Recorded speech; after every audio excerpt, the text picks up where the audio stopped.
First जो question है वो है which prestigious civilian award in the highest honour India, मतलब जो इंडिया है उसमें सबसे ज़्यादा जो प्रेस्टिजियस है वो अवार्ड कौन सा है। तो ऑप्शंस आर पद्म भूषण,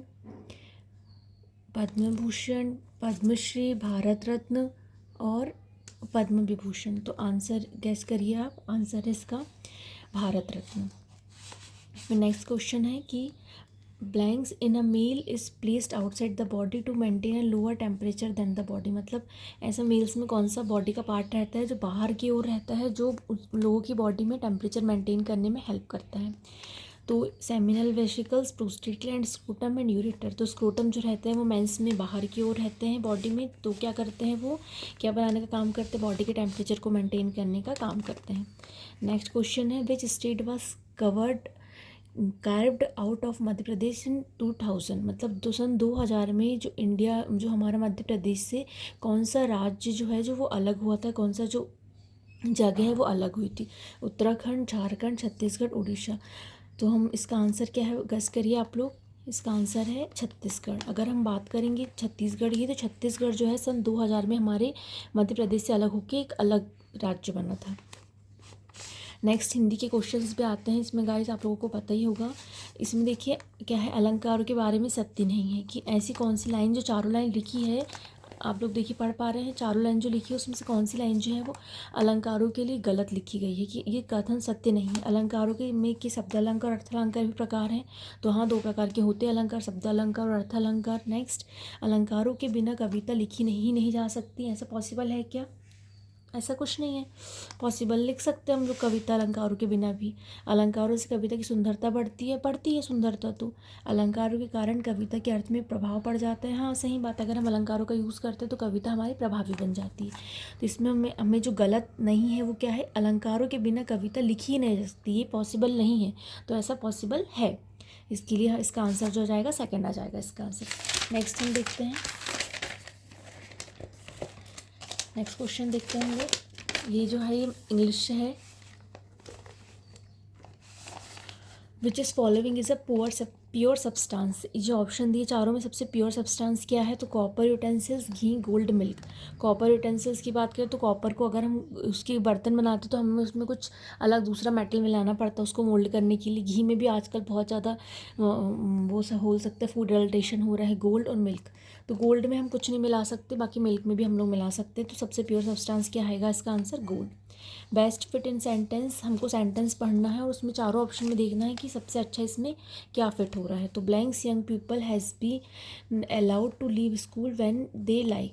इसमें क्या है कि जो हम ब्लैंक्स यंग पीपल भी allowed to leave school when they like, इनके क्या ऐसा होना चाहिए कि जो यंग पीपल हैं वो जब चाहे स्कूल को छोड़ सके। तो शुड, आउट टू, नीड और वांट।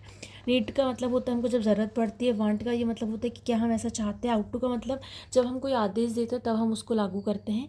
यहाँ पे इसका आंसर रहेगा should. Should young people be allowed to leave school when they like. Next question देखते हैं हम लोग, question number 7। Which sport was declare as the state sport of MP in April 2013, कि 2013 में हम इन चारों में से कौन सा स्पोर्ट जो है उसको हमारे एमपी का क्या डिक्लेयर किया गया था, स्टेट स्पोर्ट डिक्लेयर किया गया। तो मलखम, कबड्डी, वॉलीबॉल और स्विमिंग। तो इसका आंसर है मलखम। मलखम को क्या डिक्लेयर किया गया था, हमारे एमपी का स्टेट स्पोर्ट डिक्लेयर किया गया था सन 2013 में। नेक्स्ट क्वेश्चन देखते हैं, मैथ्स के भी क्वेश्चन आते हैं यहाँ पे। On which dates in April 2001 date Wednesday fall. इसका हमको ट्रिक रहती है कि देखना पड़ता है कि 2001 में वेडनेसडे जो है वो कौन कौन सी डेट को पड़ा था। तो इसका आंसर है 4, 11, 18 और 25 को जो है वेडनेसडे हमारा पड़ा था 2001 में। अब नेक्स्ट क्वेश्चन देखते हैं हम लोग, हिंदी का है कि अन्न के अभाव में कंगाल बिल्कुल कंगाल बन गया था, रेखांकित शब्दों में क्रमशः अर्थ होंगी। तो गरीब ऊंचा, साधु पवित्र, भिखारी दुबला। तो किसके अभाव में, अन्न के अभाव में। तो कंगाल बिल्कुल कंकाल, कंकाल का क्या मतलब होता है, दुबला पतला इंसान, और कंगाल का मतलब होता है भिखारी। तो भिखारी जो है वो एकदम दुबला पतला हो गया था अन्न के अभाव में। नेक्स्ट हम देखते हैं, ये भी जो है जीके से क्वेश्चन लिया गया है। Quantum theory explains the atomic structure of an item based on different quantum numbers out of following which quantum numbers explain the shape of the orbital. इसका आंसर क्या लिखा है, 4 की अजीमुथल क्वांटम नंबर जो रहते हैं वो हमारे क्वांटम नंबर्स में शो करते हैं शेप ऑफ ऑर्बिटल का। नेक्स्ट क्वेश्चन देखते हैं हम लोग, in a colony with 1500 resident 15% are boys. एक कॉलोनी है जहाँ पे टोटल 1500 लोग रहते हैं, जिसमें से 50% बॉयज़ हैं, और उन 50% में से भी क्या है, और 30% जो गर्ल्स हैं, 30% जो है एजुकेटेड हैं। और अगर हम बात करें जितने भी रेजिडेंट रह रहे हैं उसमें से 40% एजुकेटेड हैं, तो हमको बताना है कि उस कॉलोनी में जितनी भी गर्ल्स हैं वो कितने एजुकेटेड है। तो हमने बोर्ड मास थ्योरी पढ़ी होगी, पर बोर्ड मास थ्योरी के अकॉर्डिंग हम पहले ब्रैकेट सॉल्व करेंगे, फिर डिवाइड करेंगे, फिर उसको इस तरीके से हम उसको सॉल्व कर लेंगे। अब नेक्स्ट क्वेश्चन देखते हैं। ये वाले क्वेश्चन बहुत आते हैं गाइस की इनकरेक्ट सेंटेंस की हमको वर्ब देखो पता करना है कि सेंटेंस के साथ क्या जाए। जैसे कि हमको पता है कि सिंगुलर नाउन है तो उसके साथ हमको वर्ब है, तो सिंगुलर अगर हमको कोई दिया है तो उसमें सिंगुलर नंबर का भी यूज़, हमको प्लूरल नंबर का भी यूज़ होना है। सिंगुलर के साथ हमको इज़म आर आता है, प्लूरल के साथ आपको आर आता है। जैसे कि doctor Pijlani is both the president and the chairman of the company, सही है। इसके साथ प्रेसिडेंट है, चेयरमैन, जो डॉक्टर पिजलानी है वो कंपनी की दोनों है, प्रेसिडेंट भी है और चेयरमैन भी है। Next question, next option, doctor Pijlani is the president as well as chairman of the company. Doctor Pijlani president तो है और साथ साथ चेयरमैन भी है कंपनी की। ये सेंटेंस हम अच्छे से पढ़ पा रहे हैं। नेक्स्ट है, doctor Pijlani is the president chairman of the company. Doctor Pijlani president भी और चेयरमैन भी है कंपनी की, ये भी ठीक है। डॉक्टर पिजलानी आर, देखिए डॉक्टर पिजलानी सिंगुलर फॉर्म है और आर जो है वो हम काय के साथ यूज़ करते हैं, प्लूरल के साथ यूज़ करते हैं, तो इसलिए इसका आंसर क्या जाएगा, फोर्थ। हमको क्वेश्चन बोल रहा है इनकरेक्ट को हमको आइडेंटिफाई करना, तो हमने चारों सेंटेंस पढ़े, हमको इनकरेक्ट क्या फील हुआ, डॉक्टर पिजलानी के साथ आर जो है वो हमको प्लूरल के साथ लग रहा है, सिंगुलर के साथ नहीं लगता है। नेक्स्ट क्वेश्चन क्या है, इंटरेस्ट के ऊपर क्वेश्चन आया था, क्वेश्चन नंबर 13 तो था, 13 जो था। अब ये जीके का क्वेश्चन है कि which articles provides the procedure for the impeachment of president of India, कि कौन से आर्टिकल में प्रेसिडेंट के इम्पीचमेंट के बारे में लिखा गया है, तो आंसर जाएगा इसका आर्टिकल 72।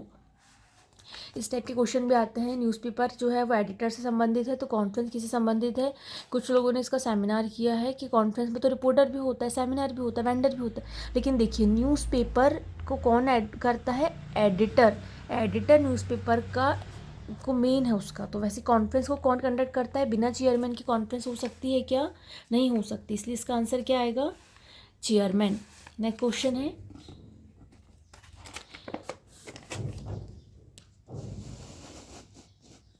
नेक्स्ट क्वेश्चन है, Lata blanks for a walk just now she blanks home after an hour. ये हमको सेंटेंस अच्छे से रीड करना है, उसके बाद हमको इसके ऑप्शन देखना है कि इसके ऑप्शन में हमको क्या सही में बैठ पा रहा है, क्या नहीं बैठ पा रहा है। देखते हैं इसका आंसर भी आप लोग देखिए। Lata will go returning goes returns is going will return will go return. Lata will go for a walk just now. देखिए जस्ट नाउ जहाँ पे आया है उसका मतलब किसकी बात हो रही है गाइस, प्रेजेंट टेंस की बात हो रही है। तो प्रेजेंट टेंस आप देखिए यहाँ पे कौन सा है, विल गो, तो फ्यूचर आ जाएगा, गोज वर्ब का सेकंड फॉर्म है, और इज गोइंग और विल रिटर्न। इज गोइंग यहाँ पे जस्ट नाउ का यूज़ हुआ है, तो इसलिए हम क्या यूज़ करेंगे, Lata is going for a walk just now and will return home after an hour, ठीक है। अब नेक्स्ट हम देखते हैं, ये भी हिंदी का, हिंदी से कम 4 से 5 क्वेश्चन आते हैं एमपीएसबी में। नेक्स्ट क्वेश्चन क्या है, कोई हमसे जीत ना पावे चले चलो चले चलो, मिट जावे जो टकरावे चले चलो चले चलो। इन पंक्तियों में कौन सा अलंकार है, तो हमें देख रहे हैं कि एक वर्ड जो है वो बार बार रिटर्न आ रहा है, चले चलो चले चलो चले चलो, तो यहाँ पे क्या जाएगा इसका पुनरुक्ति अलंकार। कौन सा अलंकार होगा गाइस, पुनरुक्ति अलंकार। नेक्स्ट डिस्टेंस से कैलकुलेशन का क्वेश्चन था जो मैंने यहाँ लिखा नहीं। अब 6 2/5 डिवाइड 9 3/5, इसका क्वेश्चन मार्क है तो हमको उसको सॉल्व करना है, तो इसका आंसर आ जाएगा हमारा 2/3। और कंजक्शन फिल यहाँ पे हमको पॉइंट ये दे देता है ब्लैंक्स, हमको कंजक्शन का यूज़ करना है, तो यहाँ पे क्या आएगा इसका, Michelangelo is renowned blanks is frescoes at saint Peter's church in Rome, इसका आंसर आ जाएगा 4। ये देखिए 42 मल्टीप्लाई 5000 डिवाइड, ये इसको वही बोर्ड मास का लगा के प्रॉब्लम हमको सॉल्व करना है। देखिए कि मैंने सॉल्व करके दिखाया है, ये देखिए हमको क्या दिया है, ये हमको गिवन दिया है। सबसे पहले हम उसको सिंप्लीफाई करेंगे, सबसे पहले हम ब्रैकेट को सॉल्व करेंगे, तो इन दोनों को मल्टीप्लाई कर लेंगे, अपॉन 1/5 आ जाएगा, इसका करेंगे तो 1266 का आंसर है। नेक्स्ट क्वेश्चन है, ये रीजनिंग का क्वेश्चन है, in a certain code FNBLK is return as S2V, वही हमको नंबरिंग याद रहना, 1A 1 नंबर में आता है, 2B नंबर में, सबसे हम इसको सॉल्व कर लेंगे। अब देखिए नेक्स्ट क्वेश्चन है, भरपेट शब्दों में प्रत्यय उपसर्ग का क्या अर्थ होता है, भरपेट उपसर्ग जो रहता है वो आगे लगता है, प्रत्यय जो रहता है वो पीछे लगता है। अब यहाँ पे भर का क्या मतलब होता है हमको पता है, भरा भरा हमको फील हो रहा है, मतलब हमको पूरा पूरा फील हो रहा है, तो इसका आंसर क्या जाएगा हमारा, पूरा। क्या आंसर जाएगा इसका,